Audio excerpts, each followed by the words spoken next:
Friends, এসো তোমাদের একটা দৃশ্য দেখাই। এই দেখো আজকের ঝড়ে কি অবস্থা হয়েছে। আমাদের কোন যুগের, প্রায় 40-50 বছর বয়স হবে, গাছটার বেশি হবে তো কম না। এত সুন্দর গাছটা কিভাবে এই ঝড়ে ফেলে দিয়েছে। এত মজবুত গাছটা, দেখেছ কত পলাশ ফুল পেড়েছে। আমরা এই একটা গাছেই পলাশ ফুল কতজন পেড়ে নিয়ে যেত। আমরা কত মানে এই যে শিবরাত্রি এসছে, এখন এই পলাশ ফুলগুলো সব পড়ে গেছে গাছটা গোটাই। কিন্তু কিভাবে আমরা পুজো করব এবারে, ঠাকুরকে, শিব ঠাকুরকে কি দেব। হ্যাঁ, কিন্তু যেহেতু আজকে হচ্ছে বৃহস্পতিবার, পরের বুধবারে এতদিন তো থাকবে না, তাও যদি গাছটা এরকমভাবেই থাকে তাও কিছু পাওয়া যাবে। হ্যাঁ, এ দেখুন কী হারে পড়ে গেছে। আমার খুব কষ্ট হচ্ছে গাছটা দেখে। আমরা ছোট থেকেই এই গাছটা দেখছি, কত সুন্দর ফুল, দেখেছেন ফুলগুলো কত সুন্দর ফুটে রয়েছে, কি দারুণ লাগছে গাছটায়। কতজন এখান থেকে পয়সা ইনকাম করে, হ্যাঁ, এই ফুল নিয়ে গিয়ে ফুল বিক্রি করে, অথচ গাছটা কিভাবে ঝড়ে পড়ে গেছে। কি করব, কিছু করার তো নেই।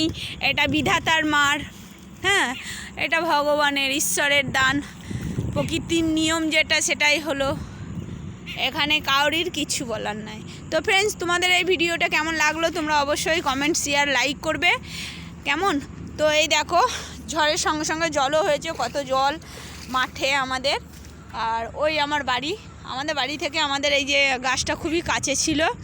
হ্যাঁ, তো কষ্ট হচ্ছে, আর পাবো না, এটাই হয়তো শেষ, একে আর দেখতে পাবো না। এই যে পলাশ ফুল, এরকম পলাশ ফুল আমাদের এখানে নেই বর্ধমানে। এক জায়গায় ছিল এই দুর্লভা কালীবাড়ি, এই যে মায়ের মন্দিরটা রয়েছে, মায়ের মন্দিরের জায়গার এই যে বর্ডারটা দেওয়া আছে, ঠিক আছে, মানে পাঁচিল দিয়ে আছে, এটাই। চলো ফ্রেন্ডস, আমার মেয়ে কাঁদছে, আমরা আর দেখতে পাবো না। হ্যাঁ, আমরা সবাই দেখতে এসেছি গাছটাকে কিভাবে ঝড়ে উড়িয়ে দিয়েছে। চলো তোমাদেরকে শিকড়টা কিভাবে তুলেছে দেখাচ্ছি। এই দেখো ফ্রেন্ডস, কীরকমভাবে, এই যে মনে হবে যেন কেউ গর্ত কেটে কেটেছে। হ্যাঁ, এই দেখুন কীরকমভাবে শিকড়টা উল্টো পড়েছে। এই গাছ, ওইটা আমরা তো দেখাচ্ছিলাম ছবিটা, যেদিকে ফুলটা ধরেছে ডগের দিকে, এটা হলো গোড়ার দিক।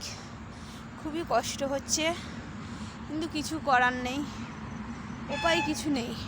ঝড়েতে সব তছনছ করে দিয়েছে। এই যে দেখুন, এটা বাগান, একটা দুর্লভা মায়ের বাগান। তো চলো ফ্রেন্ডস, তোমরা অবশ্যই শেয়ার করবে, লাইক করবে, কমেন্ট করবে। চলো বাই।